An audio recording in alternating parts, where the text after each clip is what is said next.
Hi, welcome back. Today I'm going to talk about the importance of evergreens in your garden. And especially I'm going to talk about this evergreen shrub, which is called Viburnum tinus, because I love it.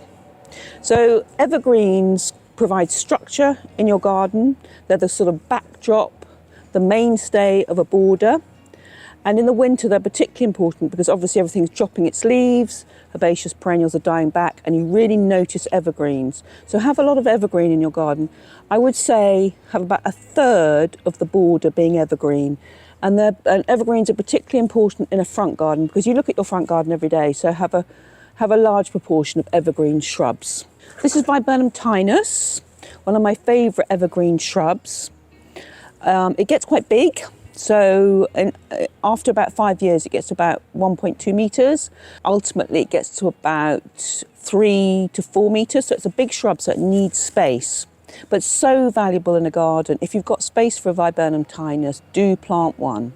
The reason I love it is because it flowers for such a long time. So it flowers from about October to March, so mid-autumn into the spring, several months of flowering. It's also very reliable and very tough and robust, and you can grow it in sun or shade. You can grow it in practically any soil. It's a stalwart of the border. This cultivar of Viburnum tinus is called Eve Price, and she's sort of pinky in bud and then opens to these white flowers. She's more compact than the species, Viburnum tinus, so she doesn't get as big. I'm going to plant her in a pot, quite a vigorous large shrub to put in a pot, so I will need to top dress it every spring, replenish some of the compost, a few inches, take a few inches away and replenish it with fresh compost. I've done a video on top dressing, so I will need to feed her because she's vigorous. Now, she's actually going to replace this Viburnum tinus. I can't remember which cultivar this one is. It could also be Eve Price. Because this one has run out of steam.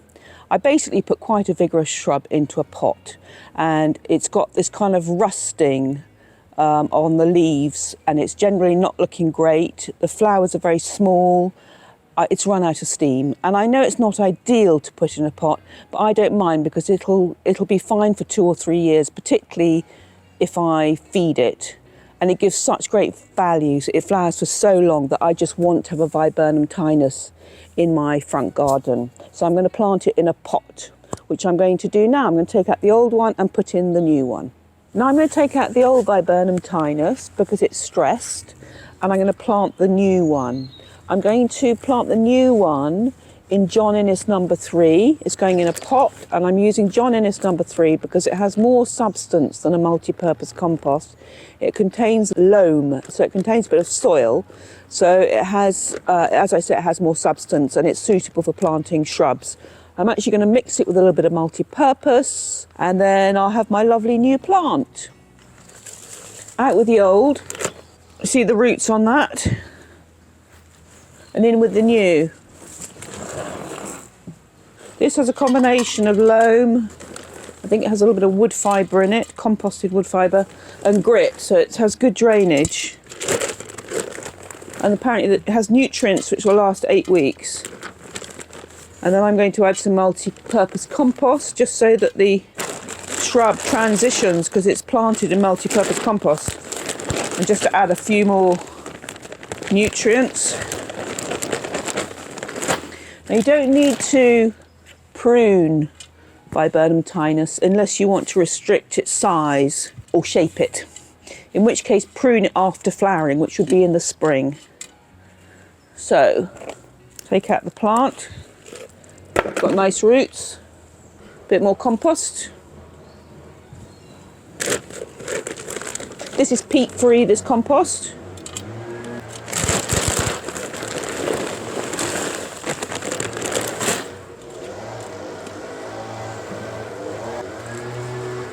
That's about right. Don't know if you can hear me because someone's blowing leaves. And then just backfill it. And it'll be happy as anything. Leave space for watering. Leave about an inch or so. so you can water. Probably needs watering about once a week. Late autumn, winter. Once it's frosty, don't water.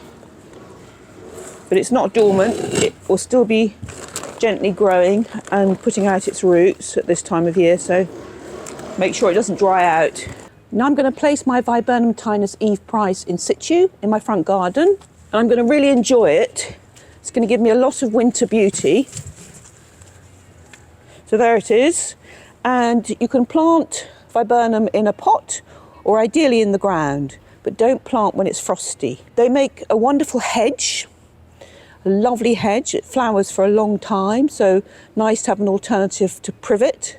They're also great as standard plants instead of standard box, and you could put one either side of your front door and it would make a lovely entrance. I really like Viburnum tinus. It's a real stalwart of the border, and I particularly like it in shady schemes. I often plant it with hellebores and ferns and shade-loving plants, and it's just a wonderful plant. At least a third of my front garden is evergreen shrubs, and they make my garden look lovely and lush and green all year round. And given that I pass by every day, that's very important to me. So I'm just going to point out the shrubs that I have here. I've got conifers. I love conifers. I've got another Viburnum tinus. I've got pieris, which looks wonderful, particularly in the spring. I've got camellia, which is spring flowering. I've got rhododendron, also spring flowering, and I've got sarcococca. I've got two types of sarcococca, which is winter flowering. So I've got a very strong framework, backbone to my front garden, and it really does give me pleasure all year round. I'm now going to water my Viburnum tinus. It needs a good water. When you first plant something, give them a good water. I'll keep an eye on the watering over the next week or so. We are due some cold weather, so when it's frosty, I won't water it. And I really hope you've enjoyed this video and it's inspired you. If you have, please like and subscribe, and I'll see you in the next video.